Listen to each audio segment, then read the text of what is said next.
अच्छा, मैंने अपनी पत्नी से कहा, देवी मैं गणेश बन जाऊं तो मेरे तो मजे आ जाएं। पत्नी बोली, कैसे? सुन, सुबह सुबह मुझे तू जगाएगी, फिर नहलाएगी, फिर कपड़े पहनाएगी, फिर मेरा भजन करेगी, फिर मुझे खाना खिलाएगी, रात को मुझे सुलाएगी, मेरे तो मजे ही मजे। पत्नी बोली, सुनो, तुम गणेश बन गए तो मेरे तो और भी मजे। कैसे? कि तुम्हें जगाऊंगी, नहलाऊंगी, कपड़े पहनाऊंगी, भजन करूंगी, भोग लगाऊंगी, रात को सुलाऊंगी, और जब आवेगो विसर्जन को देना, और जब आवेगो विसर्जन को देना, तो जमुना जी में तुमको बहाई के नए गणेश जी संग लेके आऊंगी। आप विश्वास करो, ये पत्नियां होती हैं, लेकिन पत्नी धर्म पत्नी होती है। हम कितना कमाते हैं, मफतलाल जी विश्वास करो, ये पूरे देश में कवि सम्मेलन कराते हैं, और ये तो आपका गांव है, पूरे देश में कराते हैं। हम बहुत पैसे कमाते हैं इनके चैनल से। हम पत्नी से कहते हैं, इस महीने में हमने 2 लाख रुपए कमाए, तो पत्नी कहती है, खूब कमाओ, कमा तो मेरी नामते रहे हो, मुझ पे सुना रहे हो, और तुम पे है क्या मेरे अलावा? तब पता लगता है महिलाएं कितनी महान होती हैं। महिला नहीं हो तो पति तो इधर उधर भक्ति ही डोले। इसलिए मफतलाल जी के सम्मान में अच्छा, एक बात और बताता हूं कि मैं एक गीत सुनाऊंगा अंत में। एक इनकी मांग भर रहा हूं, ये कह रहे हैं एक मेरा आइटम है, वो और सुन लें। दादा देखो, ये शराब के बारे में बता रही थी, मैं बताऊं, एक जो मेरा साला है वो हकला है, हकला। एक एक शब्द को 5-5 मिनट में बोलता है। जैसे ही साला मेरे कमरे में आया, मुझे देखा तो मुझे देखते ही बोला,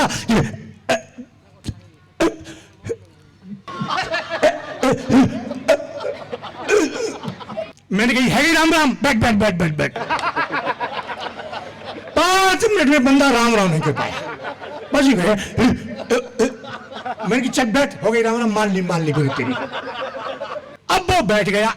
मैंने कही, ये 100 रुपए ले, बच्चे स्कूल गए, तेरे लिए खाना बनवाऊंगा, और तू सब्जी लेके आ 100 रुपए की।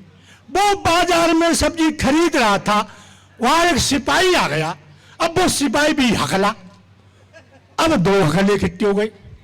हकले सिपाही ने मेरे साले से टाइम पूछा, टाइम क्या हुआ है? तो मेरा साला बोला,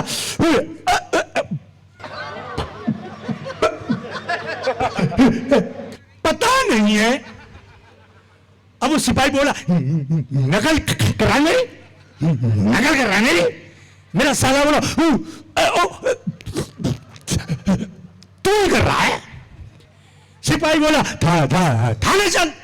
और मेरे साले को सिपाही थाने में ले गया। दरोगा से सिपाही बोला, दरोगा जी नकल कर रहा है मेरी। मेरा साला बोला, कर रहा है। अब दरोगा को आया गुस्सा, दरोगा ने डंडा उठाया और दरोगा बोला,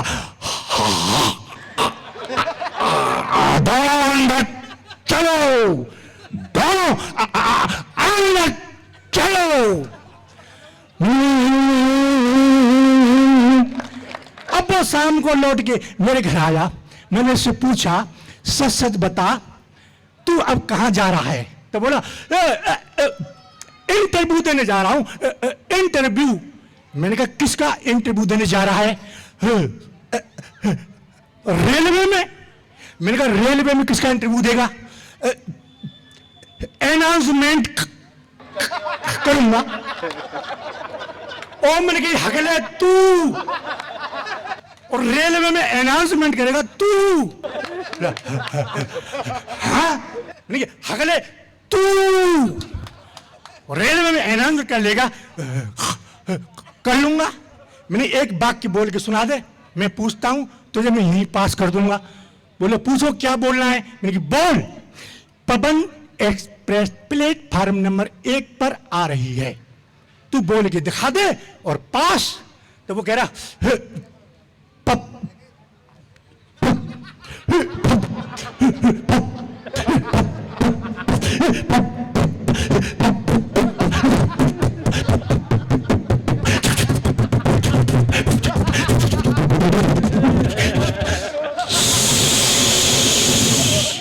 बोली क्या हुआ? गई। बोली कहाँ गई? टूंड पहुंच गई। बहुत अच्छा है।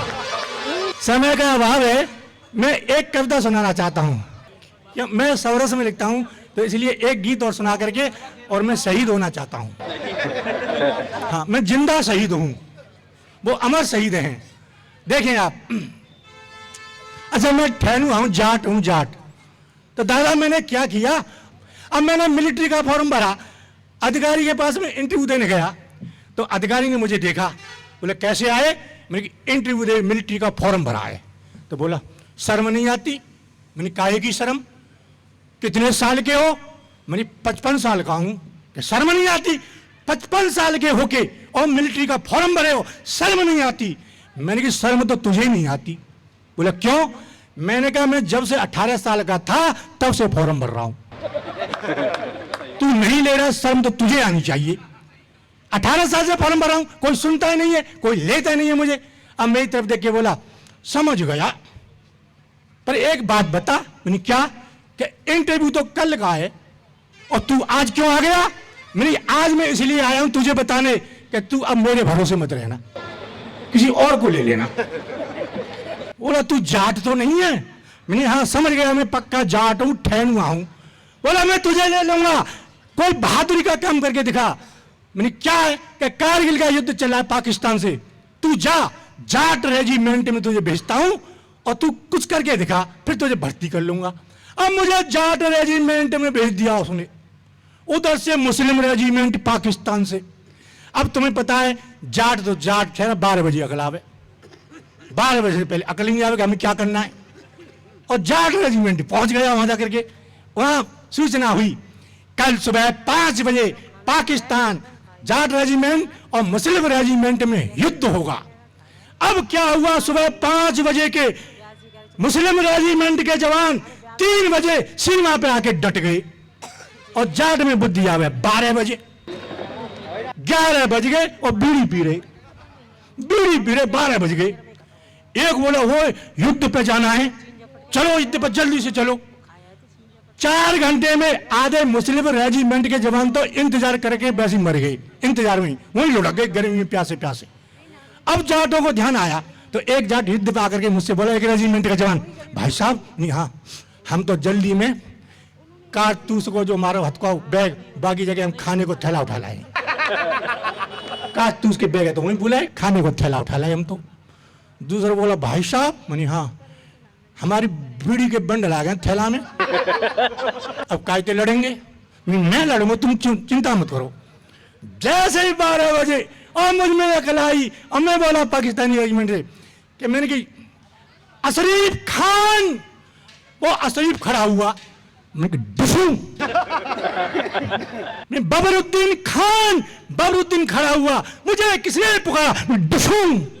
शमसुद्दीन खान किसने पुकारा? डिशूम। रामुद्दीन खान किसने पुकारा? डिशूम। मैंने 5 मिनट में 9 मार दिए, 5 मिनट में 9 मार दिए। अब मेरी बहादुरी पे जब 9 मर गए, एक मुस्लिम रेजिमेंट का जवान बोला यार जैसे ये हमारा नाम ले लेके हमें मार रहा है, हम भी तो इसे मार सकते हैं, मारो इसका नाम लो। तो उसने नाम लिया सबरस मुरसानी। मैं समझ गया जो मुझे चटकावे वो, और भाई साहब मैं वहीं झुक गया। 5 मिनट तक झुका रहा, 5 मिनट के बाद मैं खड़ा हुआ और मैं बोला मुझे किसने पुकारा? वो खड़ा है बोला मैंने। डिशूम। मैंने एक और चटका दिया। अब मैं लौट के आया, वो अधिकारी बोला शाबाश, अब हम तुम्हें भर्ती करते हैं। मैंने थैंक यू, एक काम और करना है। मैंने क्या? कि वो डॉक्टर को खून दे के आओ और परेड करो। और तुम पास, परेड हो रही, 3 से मिलिट्री के जवान जाट रेजिमेंट के यूं खड़े लाइन में, मुझसे बोले परेड में खड़े हो जाओ। मैं बीच में खड़ा कर दिया। अब कमांडर आया और बोला आराम, सब आराम हो गए, सावधान, सब सावधान हो गए। मैं बाबर से देख रहा हूं जी क्या कर रहे हैं।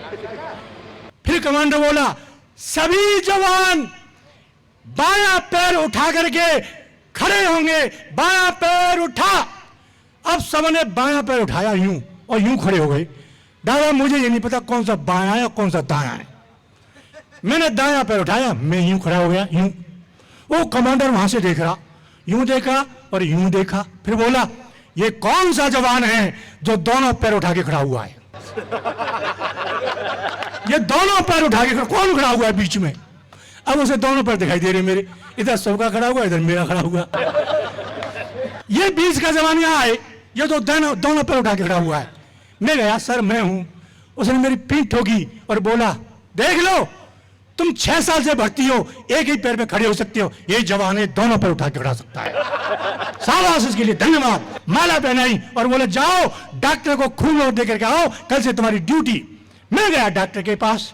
डॉक्टर बोला कैसे आया? मुझ में देशभक्ति का जुनून। मैंने कहा डॉक्टर देश के लिए खून देने आया हूं। डॉक्टर मुझे देखा, बोला तो में खून है ही ना, तू देगा कहां से? मैं डॉक्टर मैं देशभक्त हूं, खून दूंगा। डॉक्टर बोला ठीक है, तू पहले रक्तदान का फॉर्म भर। मैंने कहा ला, मैंने रक्तदान का फॉर्म भर दिया। डॉक्टर ने मुझे बेड पे लेटाया, एक सिरिंज लाया, एक बोतल लगाई और बोतल लगा नीचे रख के सिरिंज लगा करके मेरे शरीर में और नली बोतल में डाल के बोला खाना खाए जा रहा हूं, परसों आऊंगा। वो मेरे परसों आवेगा तू और मैं मरेगा तो? बोले 3 महीना से पहले तो भर रही ना जी बोतल। 3 महीना से पहले नहीं भर रही है। मैंने कहा मान मैं मर गया तो फिर मेरा क्या होगा? बोला मेरे तेरे मरने से मुझे कोई फर्क नहीं पड़ता। मैंने क्यों? कि देख तूने फॉर्म कैसा भरा है। मैंने कहा दिखा। मैंने फॉर्म देखा तो दादा उस बेईमान डॉक्टर ने रक्तदान की जगह प्राणदान का फॉर्म भरवा दिया मुझसे। और अचानक चिल्लाया निकल आई निकल आई निकल आई। मैंने क्या कि एक बूंद खून की निकल आई और एक बूंद खून देके मुझे होश नहीं रहा और मैं जमीन पे गिरा धड़ाम। तब डॉक्टर ने मुझे होश में लाने के लिए 3 बोतल खून चढ़ाया और बोला खून लेवे आयो को देवे आयो। अब मैं अंत में 6 लाइन का वो गीत सुना रहा हूं उस जवान के लिए। हमारे देश के हमारे गांवों के सबसे अधिक मिलिट्री में जाते हैं। मैं उन वीरों के लिए जो शहीद हो गया था, अंग भंग लाश उस गांव में आई थी, पूरा गांव देखने आया, पूरा एरिया आया, मैं भी गया, मैं भी दर्शन करके आऊं शहीद के। आप विश्वास करो अपार भीड़, अंग भंग लाश, छोटा सा बच्चा 5-6 साल का और उसकी माँ दादी माँ अंधी, आंखों से दिखाई नहीं देता, पत्नी, 3 ही बच्चे परिवार में। तो वो बच्चा रो रहा था। तो मैंने बच्चे से पूछा बेटा तुम्हारे पापा जी कहाँ गए हैं? तो बच्चा बोला अंकल जी हमारे पापा जी राम जी के पास गए हैं। बच्चे की बात को सुन के सैन्य की अंधी दादी मां रोने लग गई, पत्नी रोने लग गई। तब छोटा सा बच्चा दादी मां को और मम्मी को धैर्य बनाता है। 6 साल का बच्चा। मैं 6 साल के बच्चे के लिए उसकी तोतली भाषा में एक गीत सुना रहा हूं उस शहीद के नाम। आप देखें सुने बच्चा कैसे दादी मां को चुप करता है। प्याली मम्मी लो ना, प्याली दादी लो ना, प्याली मम्मी लो ना, प्याली दादी लो ना, प्याली मम्मी लो ना, प्याली दादी लो ना, प्याली मम्मी लो ना, प्याली दादी लो ना। आगे बच्चा बोलता है कि जिस धरती पर पैदा हुए उसकी माटी बलिदानी है। हम जिस धरती पर पैदा हुए उसकी माटी बलिदानी है। दुनिया की ताकत हार गई, भारत का ऐसा पानी है। स्वार्थ को जो भी जीते हैं उनकी भी क्या जिंदगानी है। जो मातृभूमि पर मिट न सकी, जो मातृभूमि पर मिट न सकी, वो भी क्या यार जबानी है, वो भी क्या यार जबानी है, जबानी है। हिम्मत कभी खोना, साहस कभी खोना, हिम्मत कभी खोना, साहस कभी खोना, प्याली मम्मी लोना, प्याली दादी लोना, लोना, प्याली मम्मी लोना, प्याली दादी लोना। उसके पिता का, शहीद पिता का तस्वीर टंगी हुई थी। बच्चा क्या बोलता है आगे, माथे पर तेज चमकता है और प्याली ची तछबीर है, माथे पर तेज चमकता है, प्याली ची तछबीर है। ये अंकल मेरे पापा, ये अंकल मेरे पापा, जिनका नाम रणबीर है। ऊंची चोटियों पर कब्जा कर जिसने बचाया कश्मीर है। मैं उसी बाप का बेटा हूँ, मैं उसी बाप का बेटा हूँ, मेरी कितनी बड़ी तकदीर है। मैं उसी बाप का बेटा हूँ, मेरी कितनी बड़ी तकदीर है, कितनी बड़ी तकदीर है, तकदीर है। अंधे न खोना और रोके न धोना, अंधे न खोना, रोके न धोना, प्याली मम्मी लोना, प्याली दादी। थैंक यू, बहुत बहुत धन्यवाद।